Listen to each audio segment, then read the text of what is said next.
जय भीम, नमो बुद्धाय। मैं Bhimrao Lonare, IBM TV9 news और WH न्यूज में मैं आपका स्वागत कर रहा हूँ। महाबोधि महाविहार बौद्धों के हवाले देना चाहिए, बौद्धों के ताबे में होना चाहिए, इसलिए आंदोलन शुरू है। इस आंदोलन के जो जनक है भंते विनयाचार्य जी, वो आज नागपुर आए हैं। नागपुर में एक विशाल सभा को संबोधित करने वाले हैं। आज वो हमारे साथ में हैं। भंते जी, जय भीम, नमो बुद्धाय। क्या बताना चाहोगे? महाबोधि महाविहार का जो आंदोलन है कई सालों से शुरू है, लेकिन आज भी वो महाबोधि जो महाविहार है वो बौद्धों के हवाले नहीं हुआ। महाबोधि महाविहार हमारे हवाले नहीं है, बौद्धों के पास नहीं है। उसका एक मैं इतिहास की पंक्ति पढ़ रहा हूं कि लूटी संस्कृति हमारी दासहीन बनाया था। ये संस्कृति का हिस्सा है, सभ्यता का एक हिस्सा है कि जिस समाज की संस्कृति सभ्यता लूट जाती है वो गुलाम और दास हो जाता है। कि लूटी संस्कृति हमारी दासहीन बनाया था, बहू बेटी और बच्चों को घर के बाहर जलाया था। आंखों से टपके आंसू, कोई फरियाद सुन ना पाया था। होता रहा शोषण हमारा, धरती पे कोई अल्लाह ईश्वर देवी देवता भगवान ना आया था। और लिया जन्म भीम ने जगत में, पढ़ लिख कर अनूठा ज्ञान पाया था। और तोड़ मनवादी जंजीरों को इस देश के शोषित पीड़ितों को आजाद कराया था। इसलिए आजाद कराया था कि ये समाज आजाद होकर अपनी विरासत को आजाद कराए, फिर उसे मुक्त कराए। बाबा साहब डॉक्टर अंबेडकर जी ने हमें स्वाभिमानी जीवन इसलिए दिया क्योंकि हम इस स्वाभिमान में ही जान सके कि तुम्हारी विरासत पे कब्जा किनका है, किन्होंने तुम्हारी विरासत को लूटा, उनसे मुक्त कराना है। अगर आप अपनी विरासत को मुक्त नहीं कराओगे तो आने वाली पीढ़ी को इतिहास क्या बताओगे? गुलामी का इतिहास बताओगे। अगर हमने अपनी विरासत आज आजाद करा ली, मुक्त करा ली, तो आने वाली पीढ़ी हमारे ऊपर फक्र करेगी, गौरव करेगी, उसका स्वाभिमान ऊंचा होगा। वो कहेगा कि मेरे महापुरुषों ने, मेरे बुजुर्गों ने, पूर्वजों ने महाबोधि महाविहार की लड़ाई लड़ी है। और वो गौरव से कहेगा कि संसार में अगर भारत में कोई ऐसा स्थान है कि पूरी दुनिया भारत में आती है, एकमात्र एक ऐसा स्थान है जो पूरी दुनिया भारत में आती है और नतमस्तक होती है। पूरी दुनिया के लिए एक ऐसा स्थान है जो लोग इसलिए आते हैं क्योंकि वो विश्व गुरु के दर्जा मानते हैं। तो वो इसीलिए क्योंकि यहां पर बोध गया ऐसी धरती है, ऐसी पावन धरती है जहां पे सिद्धार्थ गौतम बुद्ध संबुद्ध बने। संबुद्ध को वंदन करने के लिए दुनिया के बौद्ध राष्ट्र आते हैं, दुनिया के और यूरोप कंट्रियां आती है। वो इसलिए आती है कि वो जो संसार को जो विज्ञान का दर्शन मिला है, जो कल्याण मैत्री धम्म मिला है, वो धम्म के जनक बुद्ध भारत में है, इसलिए वंदन करने आते। यहां राम को वंदन करने नहीं आते, ना कृष्ण को वंदन करने आते, वो बुद्ध भूमि पर बुद्ध को वंदन करने आते हैं, वो महाबोधि महाविहार को वंदन करने आते हैं। और संसार को जो ज्ञान दिया है वो बुद्ध का ही तो ज्ञान है। अरे अमेरिका में जाके एक जगह राम की मूर्ति रखो, एक जगह बुद्ध की मूर्ति रखो, राम की मूर्ति को कोई नहीं पहचानेगा और बुद्ध की मूर्ति लोग उठा उठा के लेके चले जाएंगे। ये पहचान है बुद्ध की। और बुद्ध की पहचान जहां भारत में है, भारत में ही ऐसे पंडित पुरोहित लोग बुद्ध विहार पे कब्जा करे बैठे। तो हमें उनसे मुक्त कराना है कि बुद्ध और महाबोधि महाविहार वो भारत और भारत की शासक पूरी दुनिया की शान है, स्वाभिमान है, सम्मान है। उसकी लड़ाई हम लोग लड़ रहे हैं। 1949 का जो बीटी एक्ट है, वो बीटी एक्ट में क्या है ऐसे कि जो महाबोधि महाविहार ये जो है बौद्धों के हवाले नहीं दिया जा रहा है? देखिए, ये एक्ट जिससे कि आप मान चले महाबोधि महाविहार बौद्धों का। राम मंदिर पे कोई एक्ट है क्या? केदारनाथ पे कोई एक्ट है क्या? नहीं है। गंगोत्री धाम पे कोई एक्ट है क्या? तिरुपति बालाजी पे कोई एक्ट है क्या? जगन्नाथपुरी पे कोई एक्ट है क्या? अगर आप देखें तो भारत के किसी मंदिर पे एक्ट नहीं है, पर बोध गया महाबोधि महाविहार पे एक्ट है। इसका मतलब ये सभी धर्मस्थलों से बड़ा धर्मस्थल है और सरकार ने जानबूझ के इसको सरकारी शिकंजे में कस लिया। अगर धर्मस्थलों पे एक्ट होते तो सभी धर्मस्थलों पे एक्ट क्यों नहीं है? सभी का एक्ट होना चाहिए और सभी का प्रबंधन फिर सरकार के हाथ में होना चाहिए। बौद्धों का ही प्रबंधन सरकार के हाथ में क्यों है? इसका सबसे बड़ा यही है कि बाबा साहब डॉक्टर अंबेडकर जी ने जब 1935 में ये घोषणा करी कि मैं हिंदू धर्म पैदा हुआ हूं पर मरूंगा नहीं, इस घोषणा से पूरा ब्राह्मण सतर्क हो गया कि आगे आने वाली प्रलय है बौद्धों की। इस देश में हर ओबीसी एससी बौद्ध हो जाएगा और बौद्ध हो जाएगा तो सबसे पहले कहां जाएगा? वो बोध गया जाएगा। वो बोध गया जाएगा, इसलिए पहले बोध गया को ही कब्जा कर लो। तो यह 1935 का रिएक्शन ब्राह्मणों ने दिखाया 1949 में आके। और मैं ये कहता हूं, अगर ये एक्ट ना होता तो आज बिल्कुल डेफिनेटली पूरा भारत बौद्ध में होता। अभी क्या हो सकता है कि 1949 का जो एक्ट है उसे रद्द करके बौद्धों के हवाले जो है महाबोधि महाविहार मिलना चाहिए? बिल्कुल मिलना चाहिए। वो इसलिए मिलना चाहिए क्योंकि संविधान ने कहा है कि बौद्धों का धर्म स्थल, उनकी धार्मिक संस्कृति बौद्धों के अनुसार होनी चाहिए।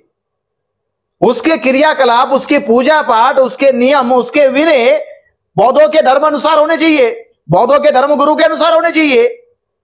जब महाबोधि महाविहार बौद्धों का है तो हिंदुओं के अनुसार क्यों हो? इसलिए होना चाहिए कि भारत में और भारत के बाहर बौद्ध धर्म का प्रचार प्रसार कब होगा? जब महाबोधि महाविहार बौद्धों के हाथ में होगा। अगर हमें बौद्ध संस्कृति को दुनिया में फैलाना, प्रचार प्रसार करना है तो महाबोधि महाविहार बौद्धों के हाथ में होना चाहिए। नहीं तो हम संसार को क्या देंगे, क्या दिखाएंगे संसार को कि वहीं बुद्ध विहार में पंडित पुरोहित बैठकर पिंडदान कर रहे, शिवलिंग पर जल चढ़ा रहे, गणेश मूर्ति की पूजा कर रहे, घंटा बजा रहे सुबह सुबह उठ के। क्या ये संसार को दिखाएंगे? संसार क्या आशा उम्मीद लेकर भारत में आता है कि हम भारत में उस धरती पे जा रहे जिस धरती पे ऐसे महामानव तथागत बुद्ध ने जन्म लिया, जिनका दर्शन वैज्ञानिक है। इस संसार में एक ही तो वैज्ञानिक दर्शन हुआ, वो बुद्ध का दर्शन हुआ। और जब संसार के लोग आते इस आशा उम्मीद के साथ और जाके देखते क्या यहाँ पे ये चुटिया वाला पंडित बैठा है, वो दुखी होते, वो दुखी मन से जाते। वो जो अपने देश में जाएंगे तो क्या कहेंगे कि भारत के लोगों ने बुद्ध को बेच दिया, अब बुद्ध के नाम पे धंधा खोल लिया, अब बुद्ध की आड़ में लोग कर्मकांड कर रहे, पाखंड कर रहे। तो ये जिम्मेदारी किसकी है? ये जिम्मेदारी पहले बौद्धों की है, बौद्ध भिक्षुओं की है, फिर सरकार की है, फिर पूरे देश की है कि वो इस तरह के अतिक्रमण को, इस तरह के जो महाबोधि महाविहार में जो कलंकित काम करने वाले लोग हैं उनको दंड दे के बाहर निकालना चाहिए। अभी कितने दिन हुए आपका आंदोलन शुरू है और क्या तकलीफ हो रही है आपको? देखिए 54 दिन हमारे आंदोलन को हो गए, तकलीफ कोई नहीं है। हमें तो फक्र है कि हम उस धरती पे बैठे जिस धरती पे सिद्धार्थ गौतम बुद्ध बने। ये हमारे जीवन का इससे बड़ा लक्ष्य और क्या हो सकता है कि हम उस पावन धरती पे बैठे जहां सिद्धार्थ गौतम बैठे। अरे सिद्धार्थ गौतम बैठकर बुद्ध बन गए तो हम हो सकता है कि हम अरहंत बन जाए। नहीं, लेकिन कोई भंते जी जो है इसमें भी एक ये आंदोलन को भी यानी थोड़ा निगेटिविटी में ले रहे कुछ भंते जी, वीडियो वायरल हो रहा है। तो ये ऐसे नहीं होना चाहिए क्योंकि आखिर महाबोधि महाविहार जो है वो बौद्धों का ताबे में के लिए ही ये आंदोलन शुरू है, तो ऐसे नहीं होना चाहिए। क्या बताना चाहोगे आप? देखिए मैं ये कहूंगा, मुझे अब तक भारत के किसी भिक्षु का वीडियो ऐसा नहीं मिला कि वो ये नहीं चाहते कि महाबोधि महाविहार मुक्त ना हो। ऐसा तो कोई बौद्ध भिक्षु नहीं चाहता। बौद्ध भिक्षु सब चाहते कि महाबोधि महाविहार मुक्त हो सकता है आपसी कोई बातें हो, ये तो परिवार में भी होती है, बाप बेटे में भी होती है, माँ बेटी में भी होती है, पति पत्नी में भी होती है। तो ये बात केवल भिक्षुओं के बीच की नहीं है। बात यह कि कोई बौद्ध भिक्षु महाबोधि महाविहार मुक्त हो ये कोई नहीं चाहता। नहीं, महाबोधि महाविहार जो है वो बौद्धों के ताबे में होना ही चाहिए। ये सब चाहते हैं, सभी चाहते हैं। हाँ। भंते जी चाहते हैं, सभी चाहते हैं, सब चाहते हैं। लेकिन इस आंदोलन में कुछ ऐसी भंते जी आए हैं जो इसे यानी निगेटिविटी में लेके जा रहे हैं। मैं कह तो रहा हूं, ऐसे एक भी बनते नहीं आए अभी तक जो ये कहते कि हम नहीं चाहते कि महाबोधि महाविहार। आंदोलन के बारे में आंदोलन के बारे में कह सकते हो, आंदोलन के बारे में के आपसी तालमेल में कह सकते हो। हाँ, पर हम तो उद्देश्य आपसी तालमेल ही बोल रहा हूं मैं। हम तालमेल के कह सकते हैं पर उद्देश्य तो महाबोधि महाविहार है। बराबर है।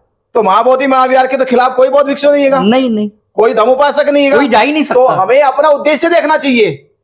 आपके बीच में मेरे बीच में क्या हो रहा है ये मतभेद नहीं देखना चाहिए। ये नहीं देखना हमको ये देखना है कि महाबोधि महाविहार के समर्थन में कौन है।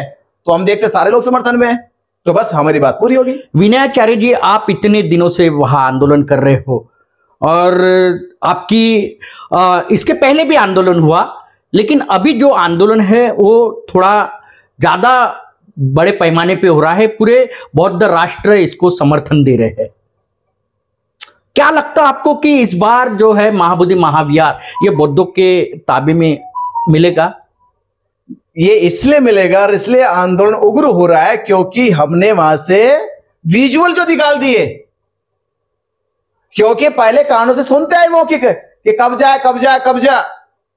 अब के विजुअल दिखा दिए गए कब्जा कैसे है।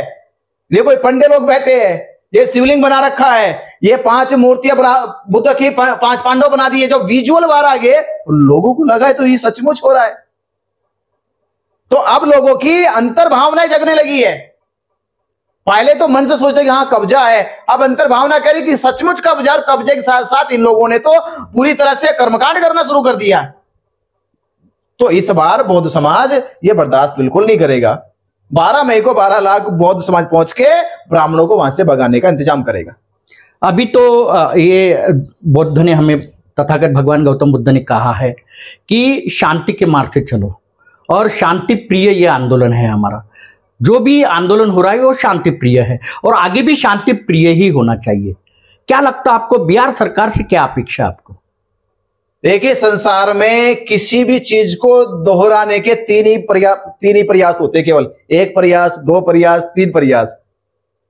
पूरा मैथमेटिशियन कहता है कि 3 ही प्रयास करो, चौथे में तो मूर्खता है। तो पहला प्रयास ज्ञापन दिया शांति से, पहला प्रयास शांति से दिया। दूसरा प्रयास धरना दे जा रहा, शांति से दिया जा रहा। तीसरा प्रयास शांति मार्च निकाले जाएंगे पूरे देश में घूम घूम के शांति से। तो 3 प्रयास शांति से तो हुए, और 3 बार के बाद भी बात ना सुने सरकार, तो फिर सम्राट अशोक की क्रांति तो है। तो जब 3 बार बात शांति से ना सुनी जा रही हो और हम कहें कि चौथी बार भी शांति की बात कर, तो या हम मूर्ख है या वो हमें मूर्ख बना रहा। तो ना तो हम मूर्ख है और ना हमें वो मूर्ख बना सकता।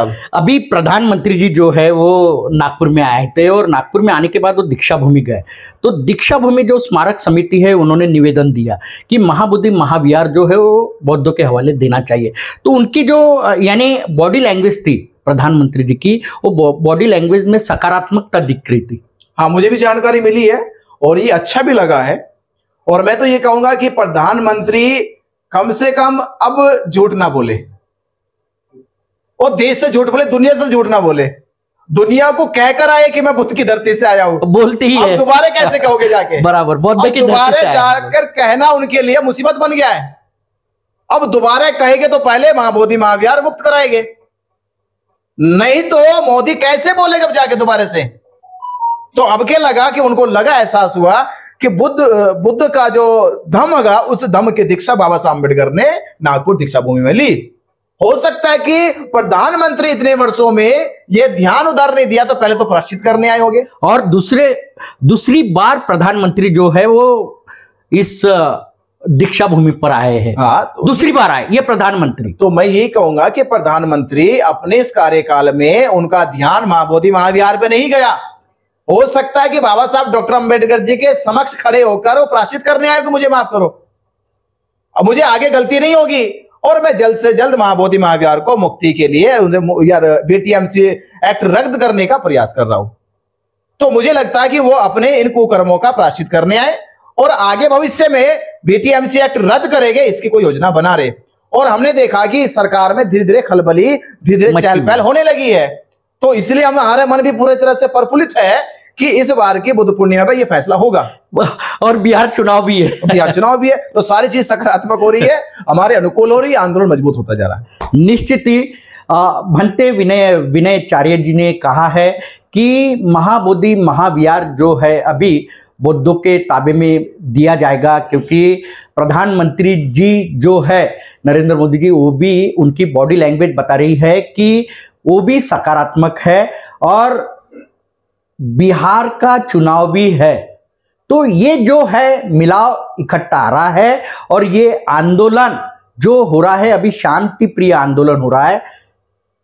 सम्राट अशोक की क्रांति नहीं होना चाहिए, ऐसा भंते विनयाचार्य जी ने कहा है। शांति प्रिय आंदोलन में महाबोधि महाविहार जो है बौद्धों के ताबे में भारत सरकार ने देना चाहिए, बिहार सरकार ने देना चाहिए। ऐसी मांग अब भारत देश से ही नहीं तो जो बौद्ध राष्ट्र है वहां से भी हो रही है। आप देखते रहिए IBM TV9 news WH news. हमारे चैनल को लाइक कीजिए, सब्सक्राइब कीजिए, आइकॉन बेल बटन दबाना न भूलें। धन्यवाद, नमस्कार, जय भीम, नमो बुद्धाय।